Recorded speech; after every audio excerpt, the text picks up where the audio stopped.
Hello बच्चों, कैसे हो आप सभी। आई होप आप सभी बच्चे काफी ज्यादा अच्छे होंगे और आपकी प्रिपरेशन भी बहुत ज्यादा अच्छी चल रही होगी।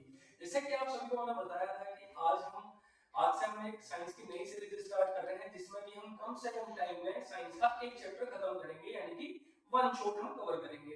और इसमें मैं आपको साथ के साथ में मोस्ट एक्सपेक्टेड क्वेश्चन के बारे में बताऊंगा जो कि आपके बोर्ड में आएंगे। ठीक है बच्चों, चलो इस वीडियो को स्टार्ट करते हैं। आज का हमारा जो साइंस का पहला चैप्टर मैं आज ले रहा हूँ वो ले रहा हूँ बेटा इलेक्ट्रिसिटी।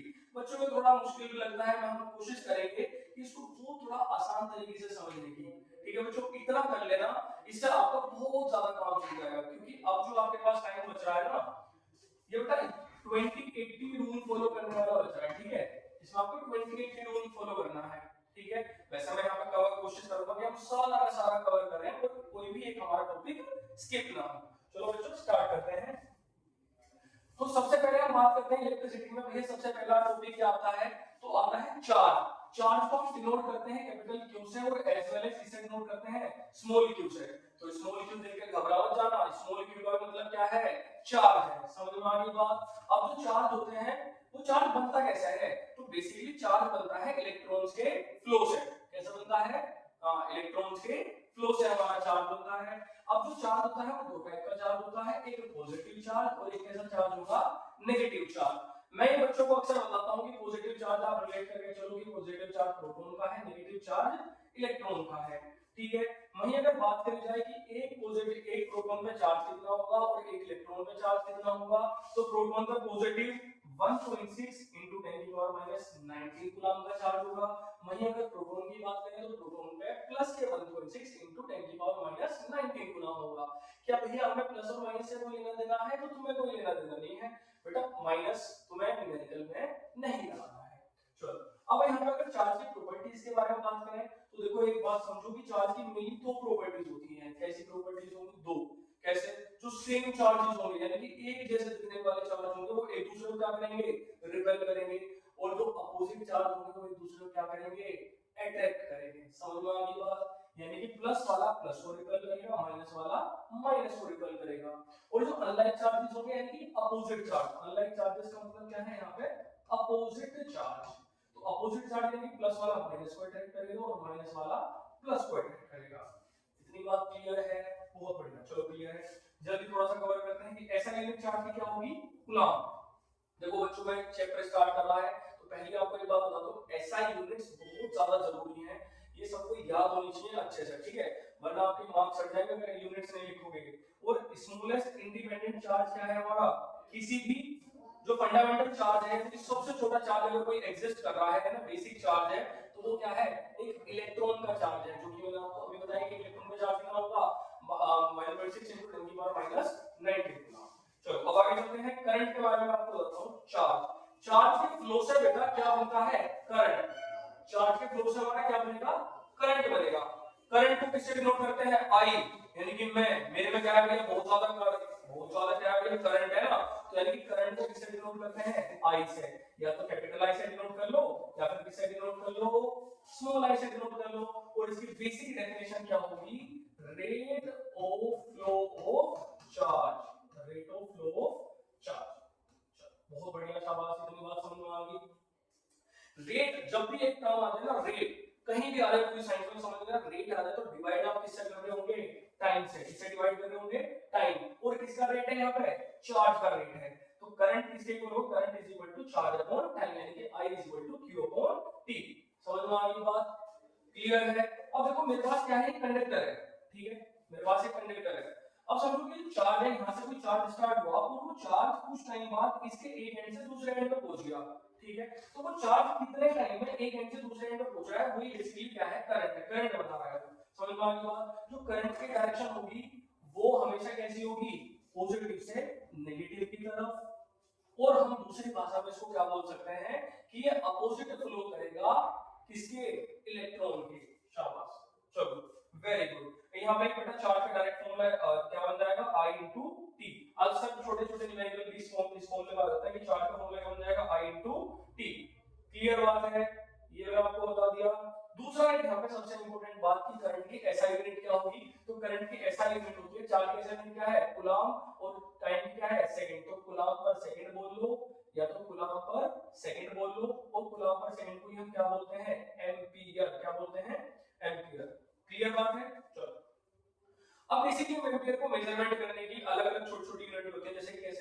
कि हम आपने देखा होगा कि भाई किलोग्राम, जैसे कि हम वजन मास मेजर करते हैं तो किलोग्राम में मेजर करते हैं, ग्राम में भी मेजर करते हैं, ऐसे ही करंट की जो एसआई यूनिट है तो वो तो क्या है एम्पियर है, लेकिन उसकी छोटी यूनिट भी होती है क्या, ये स्मॉल है मतलब मिली, और म्यू इसको बोलते हैं म्यू, तो इसको बोलते हैं बेटा माइक्रो, क्या बोलते हैं माइक्रो। जब भी मिली आ जाए तो 10 की पावर -3, जब भी माइक्रो आ जाए 10 की पावर -6। ये याद रखना, ये थोड़ी ट्रिक मेरी तरफ से बेटा तुम्हें ट्रिक भी रहेगी क्या, कि जब भी तुम्हें क्वेश्चन में कंफ्यूज करने के लिए मिली में और माइक्रो में दे देगा तो आपका काम क्या है वहां पे उनको एम्पियर में कन्वर्ट करना। क्लियर बात है, चलो तो एक मिली एम्पियर में 10 की पावर -3 होगा और एक माइक्रो में क्या होगा 10 की पावर -6 एम्पियर होगा। अब थोड़ा आगे चलते हैं, इसके बाद टॉपिक आता है हमारा पोटेंशियल डिफरेंस। पोटेंशियल डिफरेंस सबसे पहले समझो भाई डिफरेंस करने वाले कौन है सोसाइटी में, हम लोग ये हैं ना, कुछ लोग हैं जो क्या करते हैं भाई सोसाइटी में डिफरेंस क्रिएट करते हैं, यानी कि डिफरेंस क्रिएट करने वाले कौन है वी, यानी कि हम, इसलिए पोटेंशियल डिफरेंस को किससे डिनोट करते हैं हम, वी से डिनोट करते हैं। किससे डिनोट करते हैं वी से। ये ट्रिक है थोड़ी सी याद रखिएगा ना, ऐसे ट्रिक में ज्यादा बिलीव नहीं करता लेकिन फिर भी याद रखो। तो पोटेंशियल डिफरेंस क्या है कि समझो मेरे पास कोई कंडक्टर है और मुझे चार्ज क्या है कि उसके ए पॉइंट से बी पॉइंट पे लेके जाना है, चार्ज कहां पे लेके जाना, ए पॉइंट से बी पॉइंट पे। तो जो चार्ज मुझे ए पॉइंट से मैं बी पॉइंट पे लेके जा रहा हूं और मैं जितना काम कर रहा हूं वही क्या है बेटा पोटेंशियल डिफरेंस है। क्या है पोटेंशियल डिफरेंस। तो potential difference between two points is the amount of work done in moving a unit positive charge from one point two another point. Clear बात है। अब पोटेंशियल डिफरेंस का फॉर्मूला क्या होता है, तो वर्क डन अपॉन चार्ज, क्या होगा work done upon charge. Clear बात है। इसके अगर एसआई यूनिट की बात करो तो वर्क की एसआई यूनिट क्या होती है जूल, चार्ज की एसआई यूनिट क्या होती है कूलम, तो या तो जूल पर कूलम या फिर इसी को हम क्या बोलते हैं वोल्ट। तो इसकी एसआई यूनिट क्या होगी वोल्ट, और वर्क डन का फॉर्मूला बन जाता है V * Q। अच्छा एक और छोटी सी बात ध्यान से सुन लो, हम जो करंट को मेजर करते हैं ना, करंट को मेजर करते हैं हम किसमें, करंट को मेजर करने वाला जो इंस्ट्रूमेंट है वो होता है एमीटर। क्या होगा एमीटर। ये थोड़ा याद रखना है ना कि करंट को मेजर करने वाला कौन है एमीटर, ठीक है। और इसको हम क्या हमेशा किसमें कनेक्ट करेंगे सीरीज में, किसमें कनेक्ट करेंगे सीरीज में। और इसका रेजिस्टेंस कैसा होगा लो रेजिस्टेंस, कैसा होगा लो रेजिस्टेंस। अभी रेजिस्टेंस के बारे में तो भैया हम तो जानते नहीं है, कोई बात नहीं, थोड़ा आगे रखेंगे, समझ गए। ऐसे पोटेंशियल डिफरेंस को जो मेजर करने वाला होगा वो होता है वोल्टमीटर। क्या होगा वोल्टमीटर। वोल्टमीटर को हमेशा किसमें कनेक्ट करेंगे पैरेलल में, किसमें कनेक्ट करेंगे पैरेलल में। और जो एमीटर होगा उसको हम किसमें कनेक्ट करेंगे हमेशा सीरीज में, किसमें कनेक्ट करेंगे सीरीज में। तो मैं उम्मीद करता हूं कि आपको वोल्टमीटर समझ में आ गया होगा। अब यहाँ पे टर्मिनोलॉजी लिख दी कि व्हाई करंट फ्लोज, कि करंट फ्लो क्यों करता है। तो बेसिकली करंट समझो एक छोटा सा बच्चा है और करंट का जो पापा है जो फादर है वो कौन है पोटेंशियल डिफरेंस है। तो अगर पोटेंशियल डिफरेंस होगा तो वहां पे क्या बनेगा करंट बनेगा, वहां पे करंट फ्लो करेगा। समझ में आ गई बात। चलो अब इसमें एक और बात ध्यान रखिएगा बेटा कि करंट जो फ्लो करता है ना, मैं आपको आगे दिखाता हूं, एक सेकंड रुकिए।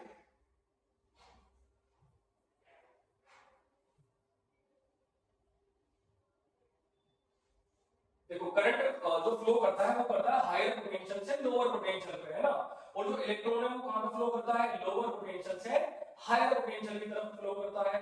समझ में आ गई बात, क्लियर है। चलो देखो यहाँ पे Hp का मतलब क्या है हायर पोटेंशियल, Lp का मतलब क्या है यहाँ पे लोअर पोटेंशियल। तो इलेक्ट्रॉन जो फ्लो करता है वो लोअर पोटेंशियल से हायर पोटेंशियल की तरफ फ्लो करता है, और जो करंट है वो हायर पोटेंशियल से लोअर पोटेंशियल की तरफ फ्लो करता है। अब वो पोटेंशियल डिफरेंस बनाने वाला कौन है, तो पोटेंशियल डिफरेंस कौन बनाएगा, या तो सेल या फिर कॉम्बिनेशन ऑफ सेल बैटरी, ठीक है। अब आता है अगला रेजिस्टेंस। रेजिस्टेंस को भैया इसके नाम से समझो, रेजिस्टेंस मतलब R, और इसको डिनोट भी किससे करते हैं भैया R से। तो रेजिस्टेंस क्या है, अब समझो कि भैया अगर करंट फ्लो कर रहा है तो उसको रोकने वाली जो एक क्वांटिटी है ना, तो वो कौन है रेजिस्टेंस है। अब एक बात समझो, तो property of a conductor to oppose the flow of electric current. और एक और वर्ड आता है कभी कभी क्या हिंड्रेंस। ये क्या क्रिएट करता है करंट के पाथ में हिंड्रेंस क्रिएट करता है। हिंड्रेंस मतलब वाइब्रेशन क्रिएट कर रहा है, बेसिकली उसे रोकने का काम करता है, ठीक है। अब यहां पर ध्यान रखना एक बात रेजिस्टेंस से पहले कि रेजिस्टेंस डिपेंड किस पे करेगा, तो रेजिस्टेंस बेसिकली डिपेंड करता है ना तो रेजिस्टेंस वोल्टेज पे डिपेंड करता, ना ही रेजिस्टेंस करंट पे डिपेंड करता। करंट जो रेजिस्टेंस है वो डिपेंड करता है डायरेक्ट कंडक्टर की लेंथ पे, है ना, उसके डायरेक्टली प्रोपोर्शनल होगा, और एरिया के इनवर्सली प्रोपोर्शनल होगा। एरिया के कैसा होगा? इनवर्सली प्रोपोर्शनल होगा। मतलब समझो कि करंट को जितना ज्यादा एरिया मिलेगा फ्लो करने के लिए, उतना ही रेजिस्टेंस को क्या मिलेगा? थोड़ा कम चांस मिलेगा उसे रोकने के लिए। और रेजिस्टेंस डायरेक्टली प्रोपोर्शनल होता है किसके भैया? मटेरियल की रेजिस्टिविटी, है ना, और या फिर रेजिस्टेंस डायरेक्टली प्रोपोर्शनल है किसके? टाइम के या फिर टेंपरेचर के। समझ में आ गई बात? तो रेजिस्टेंस का यहां से एक फॉर्मूला होता है जो कि याद रखना कि resistance equal to rho L by A. Rho मतलब क्या है? यहाँ पे स्पेसिफिक रेजिस्टिविटी है। चलो अब यहाँ पे चलते हैं थोड़ा आगे।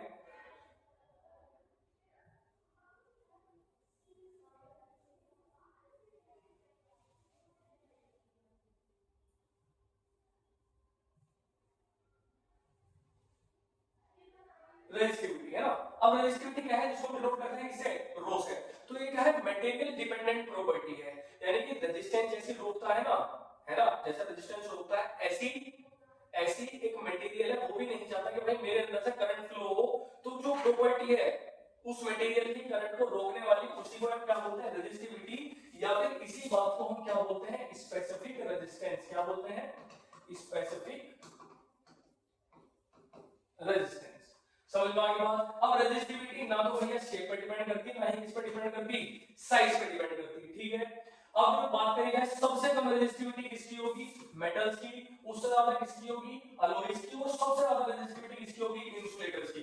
यानी कि इंसुलेटर्स में रेजिस्टिविटी भर भर के है, वो नहीं चाहेंगे कि भाई मेरे अंदर से क्या फ्लो हो? करंट फ्लो हो। समझ में आ गई बात? अब यहाँ पे देखो इंसुलेटर की जो रेजिस्टिविटी है लगभग लगभग कितनी है? 10 की पावर 17। एलॉयज की कितनी है? 44 into 10 की पावर -6। और मेटल की लगभग लगभग कितनी है? 1.6 into 10 की पावर -8। समझ में आ गई बात? अब रेजिस्टिविटी का एक फॉर्मूला होता है क्या? कि रेजिस्टिविटी को अगर मैं यहाँ पे बात करूं तो क्या हो जाएगा? RA/L। ये रेजिस्टिविटी का फॉर्मूला है, रेजिस्टेंस का फॉर्मूला से आया। और इसकी जो SI यूनिट होगी वो क्या होगी? ओम इनटू मीटर। याद रखिएगा। और मैं अभी आपको अभी बता के चलता हूं कि रेजिस्टिविटी के ऊपर आपका क्वेश्चन आएगा ही आएगा। समझ में आ गई बात? चलो ऐसे यहां पर छोटी यूनिट लिखनी है मिलीमीटर। एमएम क्या है? ये मिलीमीटर है, से सेंटीमीटर है। मिलीमीटर को मीटर में कन्वर्ट करेंगे 10 की पावर -3 से मल्टीप्लाई करेंगे, और सेंटीमीटर को मीटर में कन्वर्ट करेंगे 10 की पावर -2 से मल्टीप्लाई करेंगे। चलो अब आगे चलते हैं थोड़ा सा कि ये मैंने आपको बता ही दिया कि रेजिस्टेंस डायरेक्टली प्रोपोर्शनल है किसके? लेंथ के। इनवर्सली प्रोपोर्शनल है किसके? एरिया के। और इनवर्सली ही प्रोपोर्शनल एरिया मतलब क्या है? कोई भी अगर वायर होगा मेरे पास तो उसकी फॉर्म कैसी होगी? सर्कुलर होगी। कैसी होगी? सर्कुलर। और सर्कुलर का एरिया के बारे में बात करो तो सर्कल का एरिया क्या होता है? पाई आर स्क्वायर। तो ये रेडियस इसलिए लिखते हैं यहाँ पे, है ना। समझ में आ गई बात? चलो अब इसके बाद इस चैप्टर का मोस्ट इंपोर्टेंट टॉपिक आता है जिसमें से क्वेश्चन आएगा ही आएगा, वो है आपका ओम्स लॉ। अब ओम्स लॉ क्या कहता है? भाई सबसे पहले चार्ज फ्लो हुआ, चार्ज के बाद करंट के बारे में पढ़ा, करंट के बाद पोटेंशियल डिफरेंस है। तो किसी ने सवाल पूछा होगा कि यार करंट और पोटेंशियल डिफरेंस का कुछ रिलेशन तो होगा, तो इस रिलेशन को एक्सप्लेन किसने करा? ओम ने। किसने एक्सप्लेन करा? ओम ने। उसने बताया हाँ भाई इनका पोटेंशियल डिफरेंस का और करंट का आपस में लेना देना है। क्या लेना देना है? कि अगर पोटेंशियल डिफरेंस होगा उतना ही क्या होगा? करंट होगा। Basically potential difference directly proportional होगा इसके करंट के। इसने कंडीशन रखी भाई रुक जाओ क्या भाई हर बार होगा? नहीं। उसने कंडीशन रखी। कंडीशन क्या रखी? कि भैया टेंपरेचर क्या रहना चाहिए? कांस्टेंट। टेंपरेचर क्या रहना चाहिए? कांस्टेंट। और एज वेल एज डायमेंशंस भी क्या रहनी चाहिए? कांस्टेंट। डायमेंशन मतलब उसकी लेंथ, उसका एरिया, ये सब क्या रहना चाहिए? कांस्टेंट। अगर ये कंडीशंस है तो ऐसी कंडीशंस में वोल्टेज जो होगा वो डायरेक्टली प्रोपोर्शनल होगा इसके करंट के। यहां से जब भी फिजिक्स का एक रूल है ध्यान से समझना कि जब भी प्रोपोर्शनलिटी का साइन हटेगा हमेशा एक कांस्टेंट आएगा। क्या आएगा? कांस्टेंट। कि प्रोपोर्शनलिटी का साइन हटा एक कांस्टेंट आया, जो भी कांस्टेंट यहां पे बोल रहेगा आर, और अभी आर पीछे बढ़ के आ रही होगा क्या होता है? रेजिस्टेंस। इसकी SI यूनिट क्या होगी? ओम। समझ में आ गया?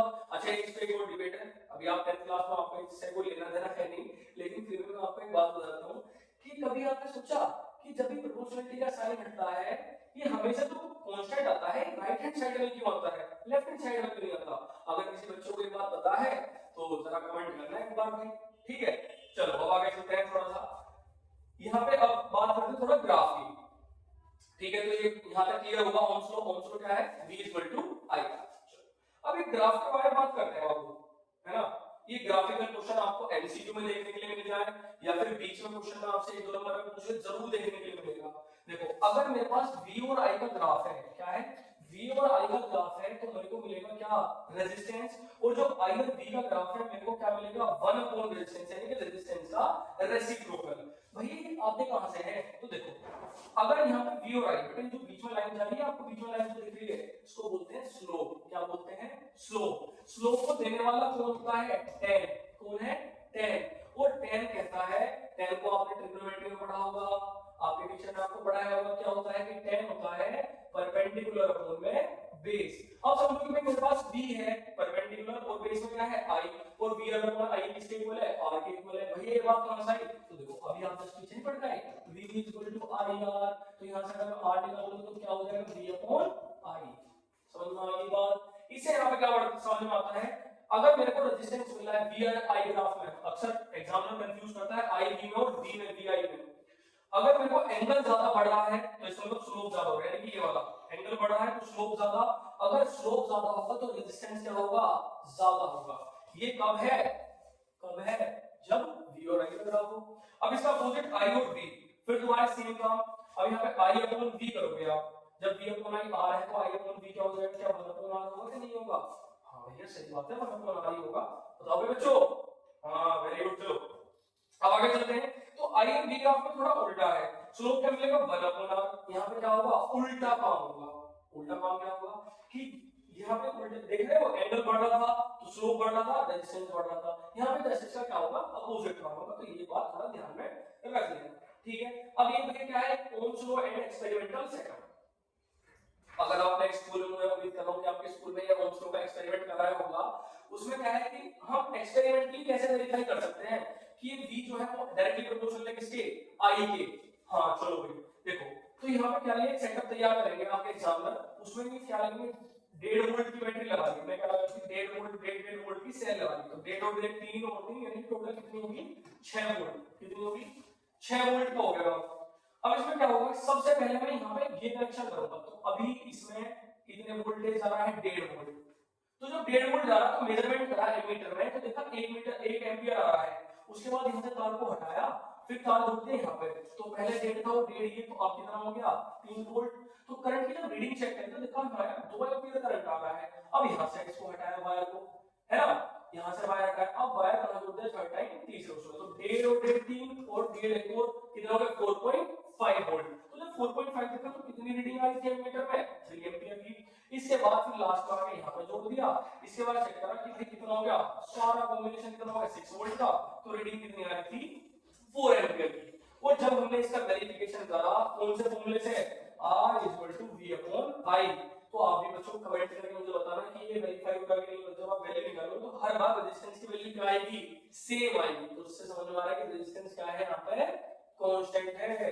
क्या है भाई, कांस्टेंट है। चलो अब देखो रेजिस्टेंस को कनेक्ट करने के दो तरीके होते हैं मेनली, एक रेजिस्टेंस क्या है सीरीज में कनेक्ट करते हैं, और दूसरा रेजिस्टेंस हम किसमें कनेक्ट करते हैं, पैरेलल में कनेक्ट करते हैं।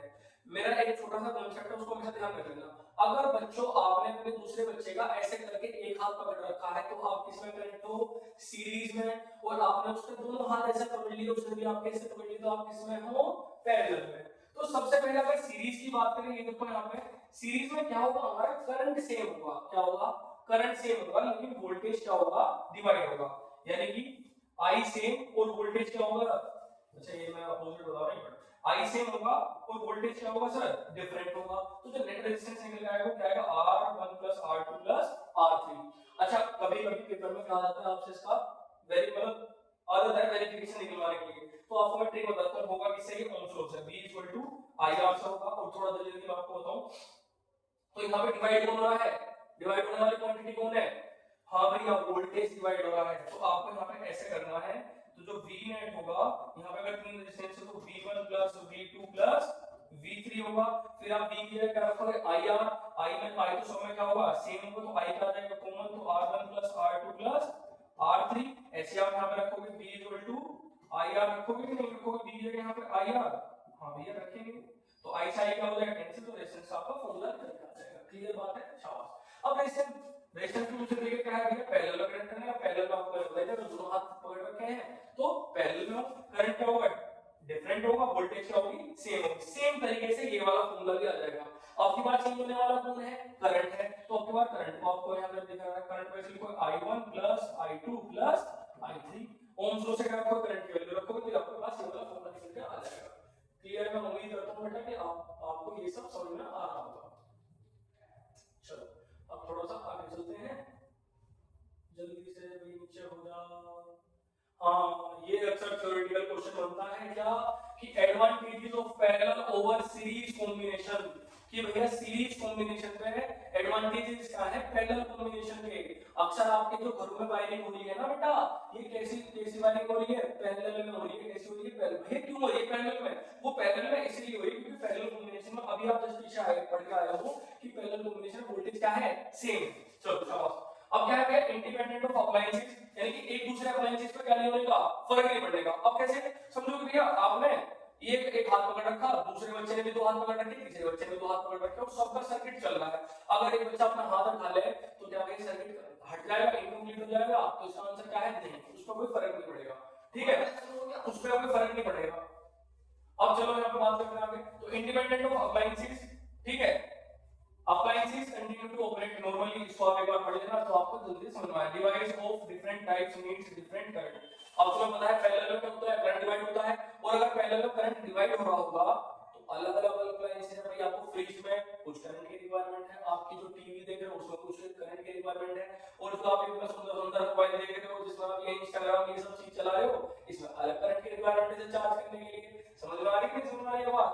हां शाबाश, वेरी गुड। तो समझ में आ रही है, पढ़ लेना एक बार ध्यान से, ठीक है, ये बहुत इंपॉर्टेंट है, ये नोट्स में से जूम करके इसे पढ़ लेना ध्यान से।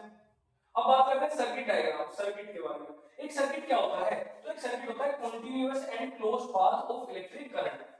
अब इलेक्ट्रिक करंट को एक थोड़ी उसकी मनमानी है, वो डिमांड करता है कि भैया मैं जब फ्लो करूंगा अगर आप मुझे क्या दोगे, क्लोज्ड सर्किट दोगे। क्या दोगे, क्लोज सर्किट दोगे। अगर आपने मुझे क्लोज सर्किट नहीं दिया ना तो मैं नहीं कर रहा, मैं तो रुक जाऊंगा, मैं नहीं फ्लो कर रहा बिल्कुल भी। तो जैसे कि आप अगर ऐसा सर्किट दे रहे हो उसे तो फ्लो कर जाएगा, अगर आपने कहीं से बीच में से तोड़ दिया तो करंट फ्लो नहीं करेगा। समझ में आ गई बात? अब देखो ये कुछ सिंबल है तो आप जानते हो, सेल का सिंबल, बैटरी का सिंबल, ये स्विच ऑफ का सिंबल, ये स्विच ऑन का सिंबल, ये वायर जॉइंट का सिंबल, ये ओवर वायर है ना, जब क्लोज कर देते हैं वायर है ना, ये उसका सिंबल है। ये सिंबल थोड़े ध्यान रख लेना बेटा। इलेक्ट्रिक बल्ब का सिंबल, ये रजिस्टर का सिंबल, ये आप एक और बात, छोटी सी बात बताता हूं, बेसिक बात बताओ नीचे से बच्चों को। रेजिस्टेंस और रजिस्टर डिफरेंस है। रेजिस्टर क्या है, वैल्यू है, और रेजिस्टेंस क्या है, प्रॉपर्टी है, ये याद रखिए ना। ठीक है, रेजिस्टेंस क्या है, प्रॉपर्टी जो कि किसको रोकती है, करंट को, और वहीं रजिस्टर है वो क्या है, एक पर्टिकुलर वैल्यू है किसी भी अप्लायंसेस की। समझना आ गई बात? ये क्लियर है? अक्सर बच्चों को पता नहीं होगा, और जिसको पता था बहुत बढ़िया बात है, वो कमेंट में लिखना। एमीटर का सिंबल ये रहा, वोल्टमीटर का सिंबल ये रहा। चलो अब आगे चलते हैं थोड़ा सा। अब बात करते हैं आपका इलेक्ट्रिक पावर। इलेक्ट्रिक पावर से आपको क्वेश्चन देखने के लिए मिलेगा भाई जल्दी से, ठीक है। अब इलेक्ट्रिक पावर आपने 9th क्लास में पढ़ा होगा, क्या, रेट ऑफ डूइंग वर्क। क्या पढ़ा था sir, rate of doing work. बस यहाँ पे वर्क की जगह क्या आ जाएगा, एनर्जी। तो rate at which electric energy is consumed, तो यानी कि पावर का फॉर्मूला क्या हो जाएगा सर, E अपॉन में T। क्या इतनी बात में कोई दिक्कत है? बहुत बढ़िया। अब यहाँ पे पावर के तीन फॉर्मूले हैं, V into I, I square R, V square upon R। अब ये फॉर्मूले I कैसे कैसे हैं तो मैं आपको बताता हूँ। देखो ये बेसिक फॉर्मूला, जब भी कुछ समझ में आए कहां हो जाओगे बेसिक में सब क्लियर हो जाएगा आपके। तो पावर का फॉर्मूला क्या होता है भैया, आपने वर्क डन अपॉन टाइम, और अभी वर्क डन अभी पढ़ के आए हो पीछे, क्या पढ़ के आए भैया, V W अपॉन Q, और यहाँ पे W की बात करो तो क्या हो जाएगा, V into Q। तो जब आपको इसमें रखोगे V into Q, और यहाँ पे क्या आ जाएगा सर T, और Q upon T, charge upon second है ना, चार्ज अपॉन टाइम। क्या पढ़ा था भैया आपने, करंट। समझ में आ गई बात? तो कहां से आया, P equal to V into I। भैया हम I स्क्वायर आया कहां से आया, तो ओम से ओम बाबा जिंदाबाद। यहाँ पे क्या लगाओ, ओम से लगाओ, एक बार V को चेंज करो, एक बार I को चेंज करो, ठीक है। तो आपके पास ये फॉर्मूले निकल के आ जाएंगे। और बेसिक थोड़ा सा एक बात को बताता हूँ, ये तो है अपना इसका जनरल फॉर्मूला, ठीक है। ये और पावर के सेगमेंट क्या है, वोल्ट। पावर के सेगमेंट क्या है, वोल्ट, ये याद रखिए ना, वोल्ट। और ये किसके नाम पर रखी गई थी, कमेंट करके बताओ मुझे जल्दी से, किसके नाम पर रखी गई थी, शाबाश। अब आगे चलते हैं। ये फॉर्मूला हम जनरली यूज करते हैं, ये फॉर्मूला ज्यादातर हम सीरीज में यूज करते हैं, ये वाला फॉर्मूला हम किस में यूज करते हैं, जब लाइन से किस में हो, पैरेलल में। Electrical energy. अब इलेक्ट्रिकल एनर्जी क्या है, वही same electrical energy supplied by cell. भाई हमें इलेक्ट्रिकल एनर्जी किससे मिल रही है, अगर हमें सर्किट में चाहिए तो सेल से मिलेगी या फिर किससे मिलेगी, बैटरी से मिलेगी। आपके घरों में किससे मिलेगी, अल्टरनेटिंग सर्किट, वो भी कहां से आ रहा है, ट्रांसफार्मर से आपको मिल रही है। ट्रांसफार्मर कहां पे काम कर रहा है, तो वही इनडायरेक्टली कनेक्शन इन सब का आपस में है।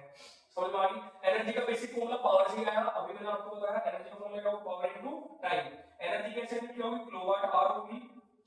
पावर हम किसमें लेंगे, किलोवाट में, टाइम किसमें लेंगे, आवर में लेंगे। और एक बात ध्यान रख लेना, 1 किलोवाट आवर किसके इक्वल होगा, 1 यूनिट के। भैया 1 यूनिट क्या है, अरे भैया 1 यूनिट तुमने अपने घर में नहीं सुना क्या, लोग यार आज हमारे घर में 100 यूनिट बिल, 100 यूनिट वो आ गई, 100 यूनिट का बिल आया है। आज हमारे इस वाले महीने में हमारे घर में 200 यूनिट का बिल आया है। तो यही है, 1 यूनिट का मतलब क्या है कि आपने 1 किलोवाट आवर की एनर्जी कंज्यूम कर दी, ठीक है ना। चलो उसके बाद एक और टर्म याद रखना कि 1 किलोवाट आवर में 3.6 × 10⁶ जूल होते हैं। भैया ये वाली बात हमें क्यों जरूरत है, तो ये इसलिए जरूरत है भैया, ये न्यूमेरिकल में यूज हो जाती है, कभी कभी बाद में बचता हो, ठीक है। अब देखो अगर हमें बिल निकालो तो अपने घर का बिल निकाल सकते हो, अपने पापा की नजरों में, अपने पापा मम्मी की नजरों में आप क्या बन सकते हो, अच्छे बच्चे बन सकते हो, ठीक है। तो बिल कैसे निकालोगे, number of units multiply cost of unit, ठीक है। और जो आपका नंबर ऑफ यूनिट है वो किसमें है, किलोवाट आवर में। और कॉस्ट ऑफ यूनिट अगर आपने भैया बिल वाले से पता कर लेना कि अगर उसका 8 रुपए यूनिट दे रहा होगा तो जितनी यूनिट है उतना आपका क्या बन गया, बिल बन गया। उसके बाद में इस चैप्टर का मोस्ट इंपोर्टेंट एक और टॉपिक आ जाता है, वो क्या है, heating effect of electric current. क्या है, heating effect of electric current, जिसको हम क्या बोलते हैं, joules law of heating. When an electric current passes through a conductor of an electric device, the conductor becomes hot after some time and produces heat. This is called heating effect of electric current. लेने के लिए आता है, पता भी होना चाहिए कैसे। अगर तुमने अक्सर कभी बल्ब थोड़ी देर, जैसे बल्ब आपने जलाया या पंखा आपने चलाया, उसको थोड़ी देर बाद आपने कभी हाथ लगा के देखा, हाँ भैया मैंने देखा, क्या करा था उसमें, भैया वो गरम गरम सा फील हुआ थोड़ा सा, अरे वो गरम भी फील हो रहा भैया, फिजिक्स में बिना लॉजिक के कोई चीज है ही नहीं, ठीक है। तो इसको भी भैया जूल बाबा ने बता दिया, उसने कहा कि ये क्या है, हीटिंग इफेक्ट है किसका, इलेक्ट्रिक करंट का। उसने बताया जूल्स ने कि जो हीट होगी वो डायरेक्टली प्रोपोर्शनल करंट के स्क्वायर में, हीट डायरेक्टली प्रोपोर्शनल किसके, रेजिस्टेंस के, हीट डायरेक्टली प्रोपोर्शनल किसके, टाइम के, ठीक है। समझ में आ गई बात। तो जब यहां पर कंपैरेटिव आएगा वो क्या आएगा, h = i² r × t, ये पता होना चाहिए आपको। फिर अगर बात करें प्रैक्टिकल एप्लीकेशन के बारे में, तो इसकी प्रैक्टिकल एप्लीकेशन क्या है, हीटर सबने यूज करा होगा, आयरन प्रेस, इलेक्ट्रिक ओवन, ठीक है, इसमें आप केक वगैरह बनाते हो, इलेक्ट्रिक केटल पानी गर्म करने की केतली, ये सब क्या है, हीटिंग इफेक्ट की प्रैक्टिकल एप्लीकेशन है, आपको आनी चाहिए। Material used for making heating devices, अब यार हीटिंग डिवाइसेस बनने के लिए भी तो कुछ ना कुछ मटेरियल की रिक्वायरमेंट होगी, तो हम बेसिकली क्या यूज करते हैं, अलॉयज। क्या यूज करते हैं, अलॉयज। और जो अलॉय होगा उसकी क्या होगी भैया, हाई रेजिस्टिविटी होगी। क्या होगी, हाई रेजिस्टिविटी होगी, किससे, मेटल से। हाई क्या होगा उसका, मेल्टिंग पॉइंट होगा। और बेसिकली जो हम यहाँ पे अलॉय यूज करते हैं वो क्या यूज करते हैं, नाइक्रोम। क्या यूज करते हैं, नाइक्रोम। नाइक्रोम के जो अलॉय है किस किस से मिलकर बना है, ये मुझे कमेंट में जरूर बताना। मैं उम्मीद कर रहा हूँ बेटा आप लोगों को ये चीज समझ में आ गई होगी। अब इसके बाद में नेक्स्ट चलते हैं हम अपना इलेक्ट्रिक बल्ब के बारे में ना। इलेक्ट्रिक बल्ब भी क्या है हमारा, हीटिंग इफेक्ट। इसका फिलामेंट है वो किसका मिलकर बनता है, टंगस्टन का। किसका मिलकर बनता है, टंगस्टन। टंगस्टन क्या है, एलॉय है। एलॉय के बारे में बताना कि टंगस्टन किस एप्लीकेशन में बना। Filament is heated and become it emits light. Tungsten has very high melting point. Tungsten में क्या है, बहुत ज्यादा हाई मेल्टिंग पॉइंट होता है, ठीक है। अब ये क्या है, ये पहले क्या हुआ कि भेज में करंट नहीं पास हो रहा, अब करंट पास है तो करंट को क्या आ गया, गुस्सा आ गया। अब गुस्सा आने के बाद भेज क्या हो जाएगा, लाल हो जाएगा। और लाल होने के बाद वो आपको क्या दिखाएगा, लाइट दिखाएगा। समझ में आने के बाद, ठीक है। तो most of energy consumed appears as heat, only small part as light. बहुत सारी एनर्जी क्या है, हीट। इसलिए कभी आज तो तुमने देखा नहीं, लेकिन पीले वाले बल्ब आते थे ना, वो बहुत जल्दी गर्म हो जाते थे बेटा, है ना। और उनकी लाइट भी बहुत ज्यादा होती थी, based on heating effect of current. ये सब किस पर डिपेंड है, हीटिंग इफेक्ट पे वो है, बेस है। अब बात करते हैं भैया सेफ्टी डिवाइस। फ्यूज के बारे में क्वेश्चन आएगा, लिख लो भी। कभी बात करो कि हमारा भैया को बताया नहीं था, अभी बता रहा हूं आपको, ठीक है। फ्यूज के ऊपर क्वेश्चन आएगा। तो इलेक्ट्रिक फ्यूज क्या है, सेफ्टी डिवाइस है। क्या है, सेफ्टी डिवाइस है। अब ये अगर मान लेते हैं कि मैं अभी यहाँ पर क्या है, स्मार्ट बोर्ड यूज कर रहा हूँ और अभी सडनली एकदम ज्यादा हाई वोल्टेज आ जाए, वैसे उसका भी कारण है हाई वोल्टेज आने का, वो बाद में मतलब कभी डिस्कस करेंगे। हाई वोल्टेज आ जाए, अब वो हाई वोल्टेज को डायरेक्ट वहीं से खराब कर देंगे। भाई इसकी कैपेसिटी जो है 200 वोल्ट में चलेगी, अब इसको डायरेक्टली सडनली मिल जाए भाई 300 वोल्ट मिल जाए, तो ये खराब होगा कि नहीं होगा, हाँ भी होगा। तो भैया इसको मैं प्रोटेक्ट कैसे कर सकता हूँ, इसके आगे मैं लगा दूंगा एक फ्यूज। क्या लगा दूंगा? फ्यूज लगा दूंगा। फ्यूज लगाने के बाद भैया क्या होगा, इसको प्रोटेक्ट करेगा। क्या करेगा? प्रोटेक्ट करेगा। ठीक है, जैसे कि आपको यहाँ पे एग्जांपल दिखा होगा, अगर 10 एम्पीयर का फ्यूज है और 10 एम्पीयर की क्या है कैपेसिटी डिवाइस की, तो जैसे इसमें 11 एम्पीयर का क्या आएगा, करंट आएगा, ये एकदम वायर क्या हो जाएगा, ब्रेक हो जाएगा। और वायर जैसे ब्रेक होगा, करंट तो क्या बताया तुमने, करंट कुछ नहीं है, क्या होगा, एक कंटीन्यूअस पाथ की रिक्वायरमेंट होगी, करंट फ्लो नहीं करेगा तो काम खत्म, आपका अप्लायंस क्या हो जाएगा, सेफ। इसलिए इसको क्या बोलते हैं, सेफ्टी डिवाइस बोलते हैं। इसको अच्छे से पढ़ लेना। इसके बारे में बात करते हैं भैया, जो फ्यूज वायर है वो मिलकर किससे बनता है, तो फ्यूज वायर भैया अलॉय से मिलकर बनता है, एल्युमिनियम से, कॉपर से, lead, iron. Fuse wire would है हाई रेजिस्टिविटी, याद रखना की है प्रॉपर्टी बताओ फ्यूज वायर की, हाई रेजिस्टिविटी होगी और उसका मेल्टिंग पॉइंट कैसा होगा, लो। कैसा होगा, लो। हीटिंग डिवाइस का क्या होगा, हाई, इसका मेल्टिंग पॉइंट क्या होगा, लो। भैया लो क्यों होगा, अगर लो होगा तभी तो मेल्ट हो जाएगा, अगर हाई होगा तो फिर तो ये भैया करंट पास करा देगा, है ना, हाई एम्पीयर करंट पास करा देगा और ये हमारे अप्लायंसेस को क्या कर देगा भैया, खराब कर देगा। अब rating of fuse wire, maximum current, ये सब इसके बारे में पढ़ लेना भैया। रेटिंग ऑफ फ्यूज 1 एम्पीयर का क्या होता है, 2 एम्पीयर, 3 एम्पीयर, 10 एम्पीयर का बहुत ज्यादा होता है ना। ये मैं आपको बता दूं, इलेक्ट्रिक मीटर 1 मीटर है, 1 unit equal to 1 kilowatt, bill equal to क्या है, number of unit into price of unit. ये सब चीज मैं आपको बता दूं बेटा, है ना। आई होप मैं आपको बहुत जल्दी से चैप्टर क्लियर कर पाया हूं। अब थोड़े से क्वेश्चन के बारे में बात करते हैं। तो देखो बेटा, इस टाइप के क्वेश्चन आपको देखने को मिलते हैं डायरेक्ट में थोड़ा ये। अच्छा, आपने स्क्रीनशॉट लेना, ये जितने भी क्वेश्चन है ना ये इंपॉर्टेंट क्वेश्चन है, ठीक है, ले लिया सब बच्चों ने स्क्रीनशॉट। अब यहाँ पे बात करते हैं जैसे कि आपका चैप्टर टेस्ट, ये आपको ईमानदारी से ऑनेस्टी से चैप्टर का टेस्ट लेना है और बताना है, ठीक है। ये चलो, है ना, अगर आपको क्लियर थोड़ा सा विजिबल है ना, वैसे मैं पीडीएफ आपको इसको दे दूंगा, और आपको थोड़ा बहुत क्लियरली विजिबल है तो इन क्वेश्चनों को देख के इनके आंसर जरूर करना, ठीक है। इस टाइप के क्वेश्चन आपको देखने के लिए जरूर मिलेंगे आपके पेपर में, सर्किट बेस्ड क्वेश्चन, रेजिस्टिविटी के बेस के ऊपर क्वेश्चन, ठीक है। अब अगर मैं इसके बारे में बात करूं, चलो जैसे कि मैं थोड़ा समझ पा रहा हूं कि आपको भी थोड़ा ही क्लियरली विजिबल नहीं होगा, लेकिन मैं आपको ये जो पीडीएफ है ना मैं आपको प्रोवाइड कर दूंगा। अब उससे पहले एक बात ध्यान सुनो, मेरी तरफ से टिप्स के बारे में सुनो, है ना। ये केस बेस्ड स्टडी है,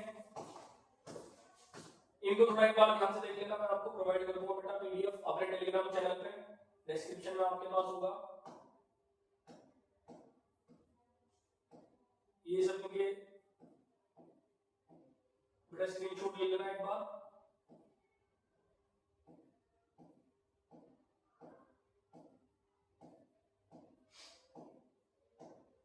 चलो, अगर मैं टिप्स के बारे में बात करूं आपको कि गोल्ड के लिए मेरी तरफ से टिप क्या रहेगी, तो सबसे पहले तो बेटा फॉर्मूला लिखना बहुत ज्यादा जरूरी है, फॉर्मूला जरूरी याद होनी चाहिए। फिर दूसरी टिप मेरी तरफ से क्या होगी कि आपके पास जैसे कि रिप्रेजेंटेशन सबसे ज्यादा जरूरी है।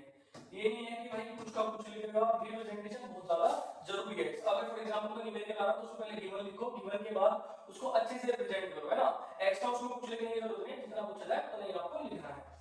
समझ में आ गई बात। उसके बाद अगर अभी को आपको बताऊं तो बेटा लगातार आप क्या करो, रिवीजन करो और टॉपिक बेस्ड क्या लगाओ, क्वेश्चन लगाओ। विदाउट क्वेश्चन प्रैक्टिस आपका काम नहीं चलेगा। समझ में आ गई बात।